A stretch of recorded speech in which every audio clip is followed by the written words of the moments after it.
Hello, everybody, and welcome back here to the Bergen Catholic Podcast, episode 35. I'm Dan Long, BC Class of 2003, joined alongside by my co-host, Matt Rosa, BC Class of 2008.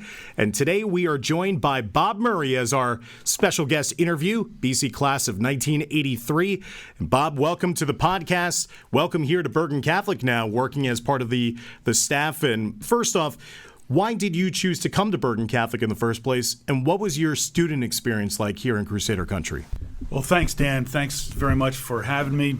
It's interesting. I'm the 9th of 10 children, and all of my brothers and sisters went to Riverdale. So my two oldest brothers are actually in the Riverdale Hall of Fame. So they were a class of 71, 72. One was a quarterback, the other one was a running back.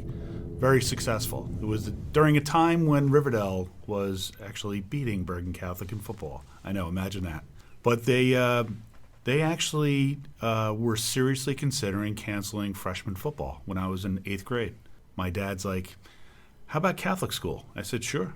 So I ended up going to Assumption for 2 years, and that paved the way to Bergen Catholic. And absolutely no regrets. No regrets. So you lived it as a student. Obviously, you had an unbelievable career as a football player at Bergen Catholic, and your class is synonymous with football success. Fast forward, you then see the experience through your son's eyes, right? Joe in the class of 2015. What was it like being a parent and watching your son go through this process? It was interesting because I did not push him towards Bergen Catholic. I will admit that we did get lost going to Don Bosco, so the ride was very long. But, and all kidding aside, he did not like St. Joe's. He visited Don Bosco as well, and he really did connect with the students on the Crusader for a day, and that sealed it for him. You know, there was no need to debate or whether or not he was thinking about one or the other. It was all Bergen. But it was his decision. I wanted to make sure that he was happy with his decision and he didn't have any regrets. I wanted to make sure that he didn't feel like he was being pushed to Bergen Catholic. But he does have two uncles that came to Bergen Catholic, Joe Waters, class of 82, and Tim Waters, class of 87. So that helped as well. Bob, going back to your student experience here, you were a quarterback at Bergen Catholic, leading a team to a state championship under the watch of Tony Karsich. What was that experience like for you to have to balance the academics and also just that athletic prowess that you guys became the first team in BC football history to finish number 1 in New Jersey? What was that experience like to be a quarterback here at BC? It's kind of synonymous with being the quarterback at a Notre Dame. Like, there's something more of a gravitas of being in that role here as part of the student body than something else. What was that experience like for you as a student athlete here? Dan, it's an interesting question because of the fact that I'm one of the youngest. I'm the youngest boy out of a very successful athletic family. I never took anything for granted. And the atmosphere that we created with my class, I only lost 2 games my entire career, and they were both as a junior. When my class played together, we didn't lose. So whether it's freshman football, we were undefeated. Sophomore team was undefeated. Varsity, when I was a junior, we lost 2 games to Seton Hall Prep. Other than that, we were successful. But the most importantly, though, we did not think that we were any better than anyone else in our class. We had some really smart kids. We had a very successful basketball program, a good baseball program. We did not think of ourselves as top of the heap.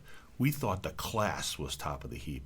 And we were very, very much a big part of the entire school. It wasn't the football team. I wasn't the captain.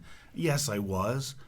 But it was more so our class. We looked at ourselves as leaders of Bergen Catholic.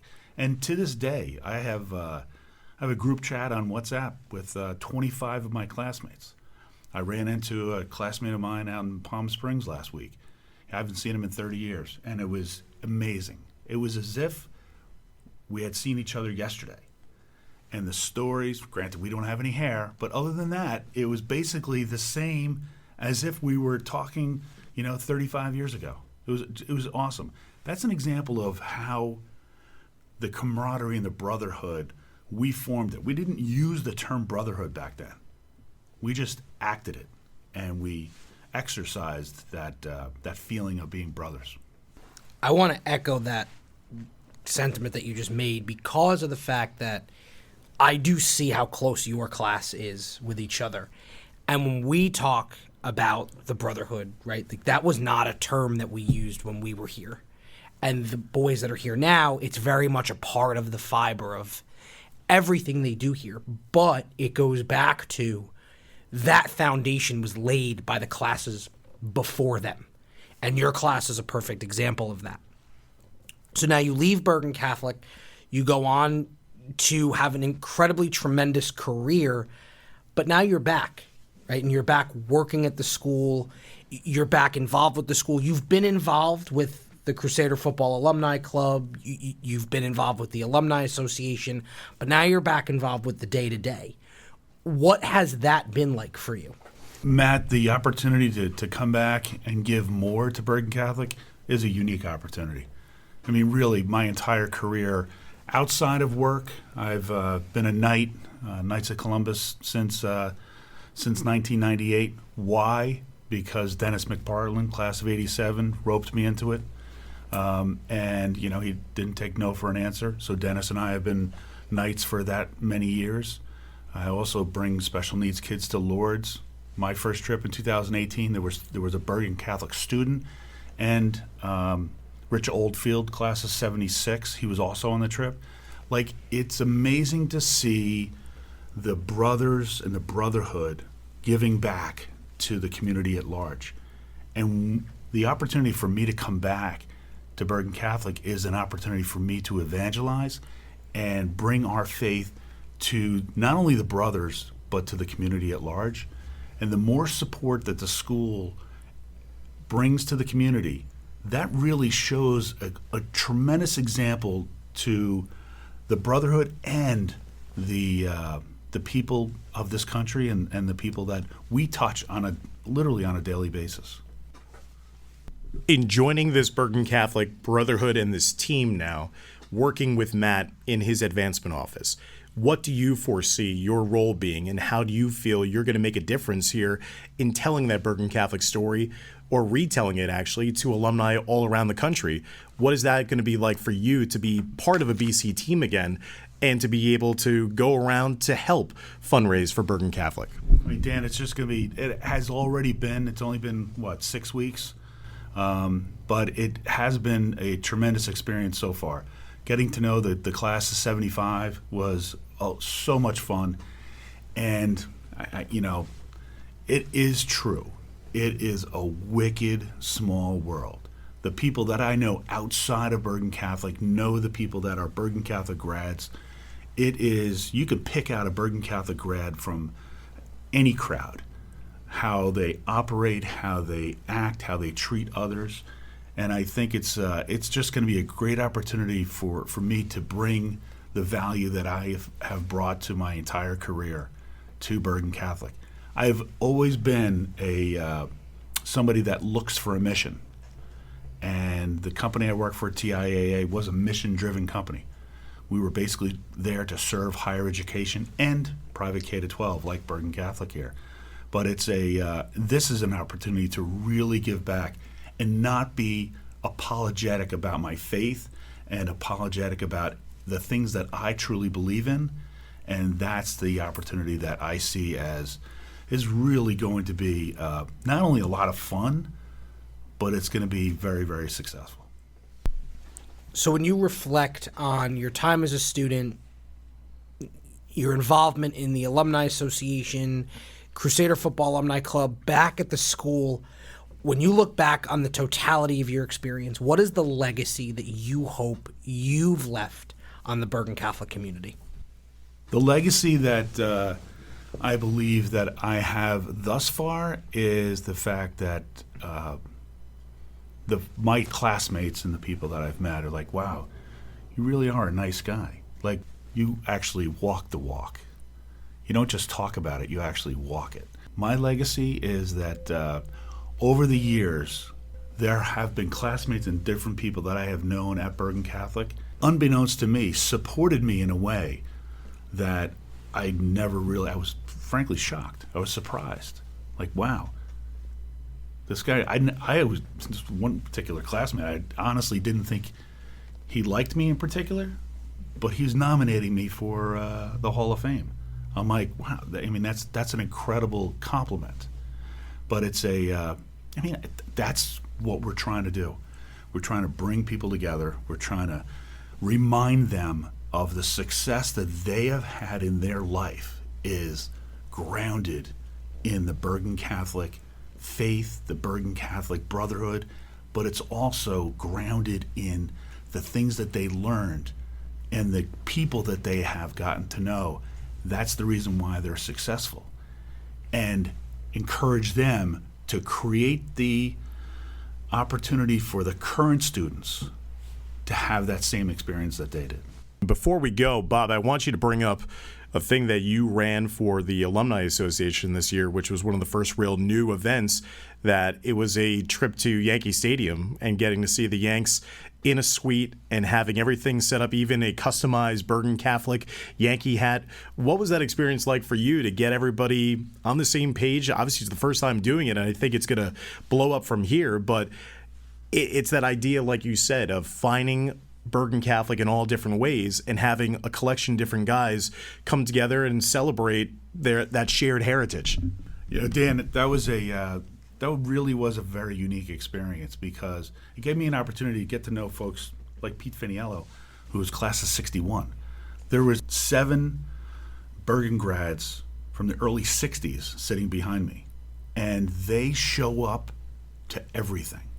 They showed up at the golf outing the following day after the Sunday afternoon game. But we also had some current students. We had a couple of teachers. We had some administrators. But it was 85. We had 85 people there. Dr. Mahoney was kind enough to come along with his wife Amy. I mean, it was a great experience because it was really decades of different grads coming together and enjoying the Yankees, and thank goodness they won.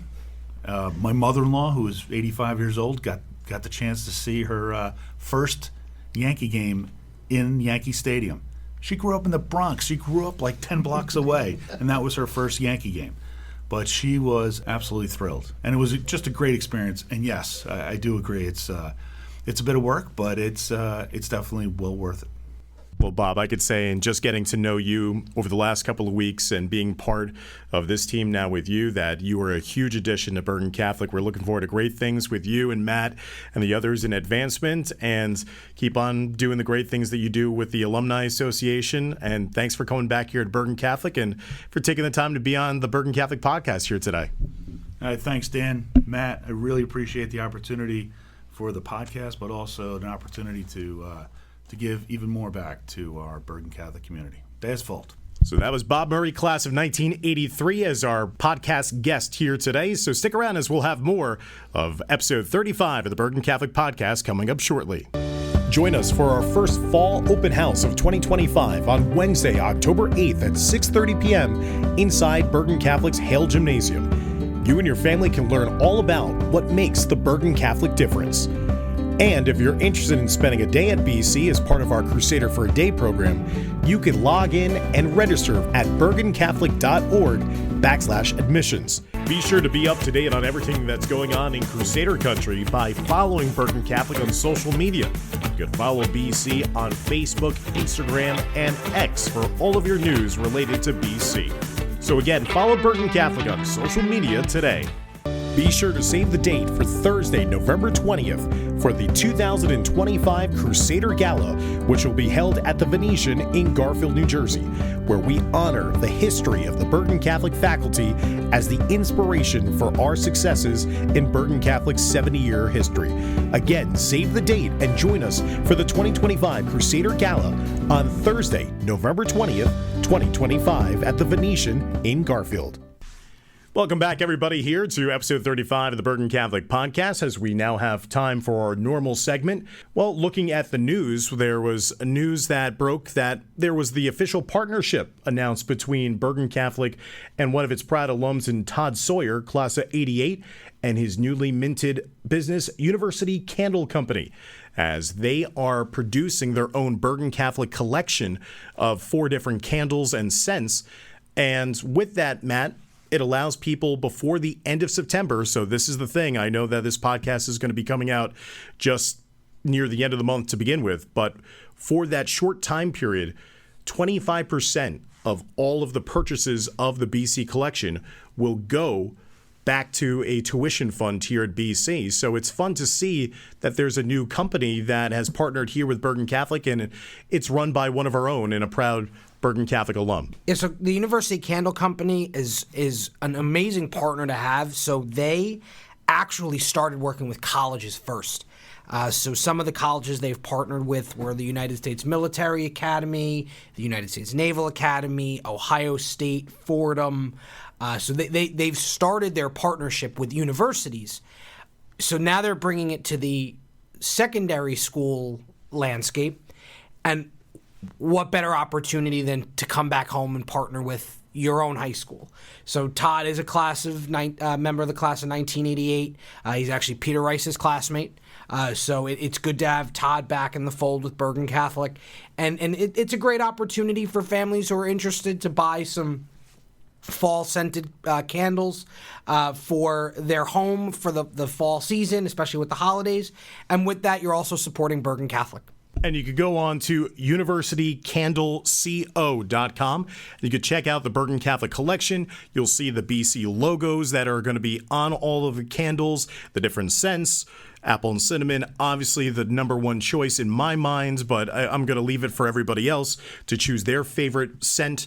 But again, like Matt was just saying, with Todd Sawyer, class of 88, this is a business that he runs with his wife, and that they founded it. It's based out of Florida, and that it's going to be allowing Bergen Catholic people of, hey, you want to have your house, your place smelling great, it's fall, why not do something to help a Bergen Catholic fellow alum out, as well as, in return, helping Bergen Catholic out itself, give money back and allow a tuition fund to be started.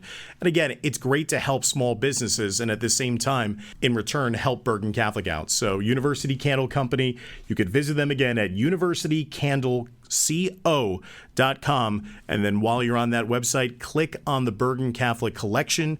You'll see the 4 different candles with the 4 different designs and also the fragrances. And then if you do that before the start of the month of October, 25% of the purchases go back to Bergen Catholic. Other times, there still will be a donation back, but before the month of September ends, 25%, big number there, goes back to BC. We also had recently a first dress down day of the new 2025-26 school year, and that was to support Tunnel to Towers. Bergen Catholic has done this the last couple of years, Matt, and have raised thousands of dollars for an incredible cause.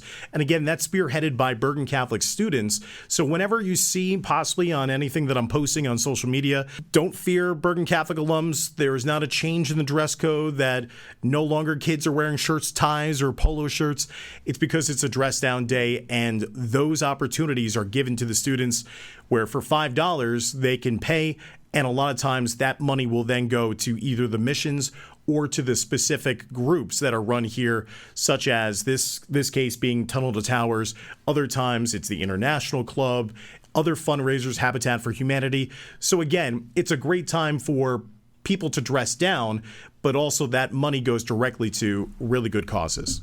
It's a different way to be able to support different nonprofit organizations while also supporting our missions efforts. So in addition to all of these nonprofit organizations that we work with, a portion of the money that is raised goes towards the missions efforts for the school. So if any of you might remember, when we were in school, you used to get in the homeroom, they used to have that little manila envelope, and you'd walk around, your homeroom teacher would walk around, and you would throw any spare change that you might have, or $1 or $2 in there, or if you got caught with a dress code violation, you might have to donate to the missions, or If you needed to borrow a pencil from the bookstore or you need to borrow something from the bookstore, you paid for it towards the missions. All of that goes towards the missions that we do in Peru. So now it's a lot different because now we have students that actually go down to Peru to actually see where all that money goes towards and help build homes for families in need. But with that, it now becomes more of a challenge against other schools. So every year we try to promote raising money throughout the academic year for our missions program. We look to raise about $10,000 to $15,000 every year.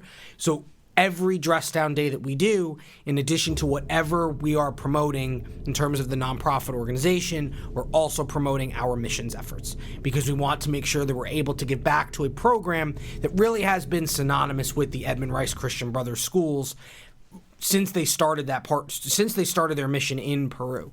So it's a great opportunity to do that as well. But yes, it also does help so many different organizations, Tunnel to Towers being one of them. So it really is a great opportunity for our kids to give back while also having a lighter day. Obviously, it's done on a Friday, right? We're not doing this in the middle of the week. So as we're going into a weekend, it's the way to kind of do that while also raising money. Nothing is ever wrong with a good old-fashioned casual Friday. I know we can get down for that, and certainly for the alums that are much older than the two of us, they're probably thinking, if they're listening to this podcast, where were the dress-down days back when we were here, when we had to wear blazer, shirt, and ties every day? These guys are soft that it's like they get to even just wear polo shirts and it's 80-something degrees. I know those guys that came before us. We're sorry that they didn't have dress-down days back in the day, but we have them right now, and again, all that money that's raised goes to those charitable causes, and it leads to that sense of philanthropy that is taught to our students from an early age, and it's a great thing. A cool thing that happened last week, Matt, that I personally got to experience, and it's definitely one of the cooler things in my career, is Michigan State legendary basketball coach Tom Izzo came to Bergen Catholic and was here to recruit one of our players and sat down with Billy Armstrong along with two of his main assistant coaches. And I was called down by Coach Armstrong to see if he could take a picture and get everything set up. But to be able to get to hang out with Tom Izzo, a guy who has won a national championship in 2000, has been the head coach of a major Division I university since 1995, a Naismith Basketball Hall of Famer since 2016, and to just talk with him, to have him bust my chops, to be one of the guys was just really cool. And it kind of showed me how special this place is that you have Bergen Catholic being host to a cornucopia of different coaches and leaders in all various different sports. And they identify how important it is to get a student athlete from Bergen Catholic and what that type of finished product would do for their program. It was so cool to get to see Tom Izzo and to be around greatness. You see it a lot with football, right? So because they have so many scholarships in football, this place is a revolving door during recruiting period. And depending on who's being recruited, we have had years where Brian Kelly came to Bergen Catholic and James Franklin has come to Bergen Catholic and Marcus Freeman has come and Bill Belichick was here in the spring, right? So football, it's very common to see that. You don't see that often with basketball because there's so few students that get recruited to play at such a high level for basketball, which is a testament to Julius Avent, who they were here to see, who's such a great kid to begin with. So what he's going through now is such an honor for him, but it's also got to be very stressful, I can imagine. But to have somebody like Tom Izzo come to Bergen Catholic, it's not like he's driving across the George Washington Bridge, right? Like he's coming from East Lansing, Michigan. Like that's a trip, regardless of how he got here. I'm sure it was comfortable. But it is still time out of your day to visit a top recruit of yours. So to be able to have somebody as accomplished and as well known as Tom Izzo on our campus does speak volumes of the success of our athletic programs. And it just reminds you how blessed we are to be a part of a community like this. And without peeling back the curtain too much of how he goes about recruiting and his style, he was saying over and over again how he recruits a certain way. And that some people say an old school, he says the right school. And he was lauding praise on Julius for being an upstanding person in addition to being an incredible basketball talent on the floor.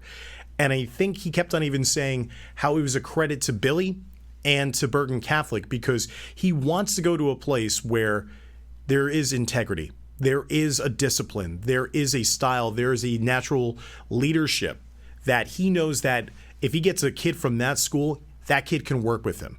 That it's not just a case of, okay, this guy is just an amazing recruit, but he's only going to be a me guy. He knows that Bergen Catholic coming off a state championship last season, they have to work well together as a unit. And just hearing the talk of Coach Armstrong along with Julius talking and, the rest of his staff, Coach Izzo was liking what he was hearing. And it was pretty funny to hear him say, all right, how do you guys gauge where you are located? Are you minutes away, miles away? Because he was quick to say, I live in a house that's 12 minutes away from campus, 14 if I'm in traffic. It was shocking to him to hear about the amount of gridlock and traffic in northern New Jersey, in New York. And he's like, I'm so thankful that I grew up and live in Michigan because I don't know if I could do this wait, you're telling me that physically you live 20 minutes away, but your commute is closer to an hour. Like, how can you do that? And so it was very fun to be able to hear that type of experience from him. But then to hear him stressing how in this day and age of college basketball and the transfer portal, he does not try to go to that. He tries to recruit the old-fashioned way. He doesn't want to recruit over people. He wants to see, hey, do you have what it takes, the moxie, the thick skin to be coached by him? And you see with all of his teams, Matt, he coaches up guys, he coaches professional athletes, and he always has his team peaking at that right time of the year. So it was really cool to be able to get Tom Izzo to come visit Bergen Catholic, to get to meet him and to have that photo opportunity that everybody saw on the Bergen Catholic social media pages. So that transitions us right into the sports talk, and obviously not the way that we would have wanted the football game to go on Friday in Ramsey. Bergen Catholic losing for the first time in the 2025 season. It was a valiant effort for the Crusaders, something that I feel is going to pay dividends down at the end of the season here, Matt. Losing to your arch rival 14-9, too many mistakes, too many unforced errors. But as Bergen Catholic football has shown over the course of the years under Vito Campanelli's leadership, a loss is not necessarily the worst thing in the world when it comes to motivating and refocusing for a stretch run. Yeah, it's not how you want those games to go, especially against your arch rival. But I'd rather it week 4 than week 12, right? And I keep saying that when people ask me how I feel. I feel like that's been a pattern the last kind of 72 hours. When you look at the game on Friday night, there are things that are correctable, right? Like, it's not like we're walking away from a game going, we were really overmatched, right? Like, it's very much, and listen, I understand it's the Bergen Catholic Podcast, and I very seldom say this, but respect to our opponent. They came out with a game plan. They came out ready to go. They came out wanting to win that game terribly, and you saw it. You saw it in how they played. You saw it in the way they acted. So hats off to them. But having said that, I know we're going to come out very differently when we see them again later on down the road. So at this point, it's a good time for a bye in the season for sure. Played now 5 games. You're almost at the halfway point of your season if you make it all the way through. So for us, we do always expect to be there. So we're almost at that halfway point. So it's a good opportunity for us now to take a rest, relax, recover, right? Get ourselves ready for the second half of the season, because that's when the games start to really matter. It is kind of crazy in this day and age of high school football to think that we've now reached the end of September and you've played 5 games. From just the basis of your first game is kicking off end of August, and then you're having this grind of you're playing down in week 0 down in South Jersey. Then you're on a flight, you're going to Florida. You're then back down in South Jersey. You're then finally getting a chance to play at home, all leading up to that titanic showdown with your arch rival at their place. Over 6,000 fans packed into a area that I guess the fire marshal turned off his phone that night and decided, I'm not going to even worry about what's going on there. And again, you know going into it that you're the hunted. You're the number one team in New Jersey. You've been ruling the roost for 28 straight wins against in-state competition. This is bound to happen at some point. You wish it didn't happen. You wish it wouldn't go against your arch rival. But, I mean, come on, look at college football over this past weekend. All the who's were losing and finding, tragedy when they've thought, okay, this is when we're going to have a chance to win. Winning football games, especially on the road, is very difficult and very hard. Bergen Catholic is going to be fine. And for everybody that's feeling like the sky is falling, it's not the state championship. It's one game. Bergen Catholic gets that bye, gets healthier, gets their young team to get a couple more reps and practice underneath their belt. And then they have a stretch of at Paramus Catholic, home to Del Barton, home to St. Joe's, finishing up on the road at Seton Hall Prep. Your goal is to find your way to maybe, if you can't get the 1 seed now, and that's still open because of based on what other teams are going to be doing. All you want is maybe get the 2 seed, get your 2 home games at Crusader Stadium, and then find your way back to MetLife. And you hope and you pray that someone wearing maroon is on the other side so that you can get that shot again, kind of like what happened the last time Bergen Catholic lost in-state to an opponent. And in that circumstance, it was much worse. It was an embarrassment where, okay, a lot of people were saying they are overmatched. No one's saying that from here. Losses sting, but I think losses can also teach more.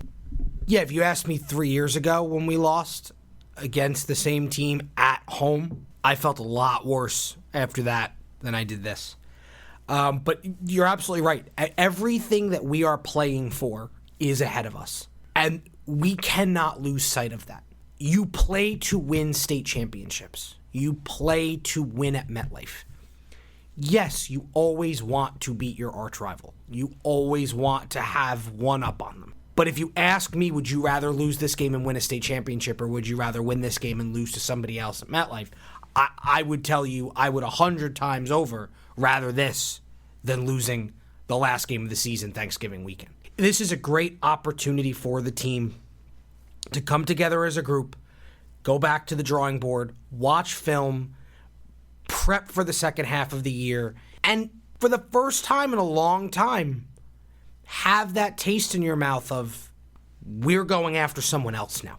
We've been doing such an unbelievable job of holding people off, but now it's our turn to be the aggressor. It's our turn to be hungry. It's our turn to right a wrong, if you want to call it that. This becomes fun because now you find the personality and the legacy of your team. It is never a bad thing when Bergen Catholic gets to operate with a chip on its shoulder, and now BC clearly will have that, because if you just read the articles from some different media groups, you would think that we're shuttering the doors here and never playing another down of football again. So it'll be fun. There's always a case of people overreact, whether it's a win or a loss. It's finding that middle ground that helps lead teams to championships. The soccer team is playing lights out, 7-1-1 on the season. They picked up a win against Fairlawn their last time out. They are undefeated in New Jersey, first right now in the Big North United Division. They've got a big game coming up at DePaul Catholic this week, and then just around the corner next Monday here at Crusader Stadium and Jack McGovern Field will be their matchup against Don Bosco Prep. So a chance for Bergen Catholic to really close out this regular season already with a league title. If they were to take down DePaul and Don Bosco, they would clinch rather quickly here as we're just starting the month of October. So BC Soccer again, 7-1-1. Their only loss to a national powerhouse in Ohio. BC is playing great high-level soccer under Coach Pete Burkanish's watch. And the cross-country program is going to be getting ready for the Big North United Championship. They'll have some time to rest up and prepare for that. That is going to be October 6th at Darlington. So we wish the Bergen Catholic cross-country program all the best, as they're going to be also, Matt, going for a league title potentially that day. And now taking a look at some of the upcoming events here in Crusader Country. We mentioned it over the course of the last couple of episodes. The BC Crew team having their big fundraising event. It's going to be the Handbag Bingo. That's going to be upcoming on this Sunday, October 5th, 1 p.m. here at Hale Gymnasium. And then we shift more towards looking at some of the big events that are on the horizon, as we've talked about as well, for the admissions calendar. Now, you're no longer the main man in admissions. We had Peter Rice on a couple of episodes ago to talk about these things, but the importance of the beginning of Crusader for a Day, October 2nd, that event really sets us apart from how other schools even do their admissions process, because it's not just picking and choosing. As we've talked about in the past, you're living an actual day based on the schedule of your ambassador who's hosting you. You're getting to see everything there is about Bergen Catholic, warts and all. So what is that like for someone that is interested in attending Bergen Catholic, or at least starting the high school process? Why do you think it is so important to be part of a Crusader for a Day event? What I used to tell families, what I've told members of our community about Crusader for a Day, is as much as we want to put our best foot forward, and we do everything that we can to put our best foot forward, the one thing that I am most proud of about what we do is we do not fake the day. We do not put on a show. We don't do a mock school day where kids go through classes with other 8th graders. We don't put on a show and put this grand spectacle together for this wow factor. Because at the end of the day, that wow factor is not going to be here when you come in the following September. We want students to be able to walk away from their experience at Bergen Catholic and say, I can absolutely see myself going to school there. I tell families this all the time, and I told families this during Crusader for a Day. We want your sons to see what it is like winter on a Wednesday when nothing is going on and the kids are tired from preparing for midterms or big tests or quizzes or papers, and it's not the day before a big football game, or it's not the day before a break, or it's not getting closer to the holidays or something along those lines. We don't want that, because that's not what it's going to be like when your son is here in September. We want your sons to be able to experience a day with our teachers, business as usual. Yes, we want to treat you as a valued guest, but we want you to be able to see what that student who's hosting you would have done whether you were here or you weren't. Because that is what your experience is going to be like when you come here in the fall. And spots are filling up quickly. Already the first couple of months have been reserved, and people are going to be trying to set up times later on, closer to January, probably in the new year, to have their Crusader for a Day. So if you're interested, or if you know someone who is in 8th grade and is interested in possibly attending Bergen Catholic, we encourage you to visit bergencatholic.org/admissions. And there you could find out more information about how to register to be part of Crusader for a Day, as well as finding out more information about our first upcoming fall open house. As we've mentioned here on the podcast, it's going to be on Wednesday, October 8th at 6:30 here on Bergen Catholic's campus in Oradell. So please, everyone is invited to attend the first fall open house of this brand new school year. The second one is on November 5th, the best day of the year overall, because, well, that's my own birthday, but that's a perfect segue because it is your birthday, Matt. Do you have any special birthday plans that you have ready to go with your family, with your little guy, with your wife? Is there anything special that you will do now here for your birthday? And we won't ask you what number it is. Well, it's funny because my birthday is actually the same number as this episode, but no, nothing crazy. Life does change when you do have a 9-month-old, with how you spend your birthday. But it was crazy because he decided today was going to be the day that he wanted to have a nice little birthday present of let me wake up at 5 a.m. and not go back to sleep. But I got to spend a lot of time with him just by myself this morning before I head off to work. So I really enjoyed that. That's always a good time because he's if he could start school tomorrow, he probably could, and he'd probably survive. We'll probably do something later on in the week. We have some stuff for work the next couple of days, both me and my wife, so we'll figure out some time to celebrate. I'm just appreciative to be able to spend time with my family. Well, happy birthday, Matt. Certainly, this is a special time for you and for your family. And coming back here to join us on the podcast is our special guest, Bob Murray, who would like to join me in celebrating your birthday in our own special way. So, Matt, this is for you, and bear with us, everybody. Happy birthday to you. Happy birthday to you. Happy birthday, Matt Rosa. Happy birthday to you. Hey, happy birthday to Matt. Thank you, everybody, for listening in. For the birthday boy, Matt Rosa, and Bob Murray, I'm Dan Long saying so long, take care, and day is Volt.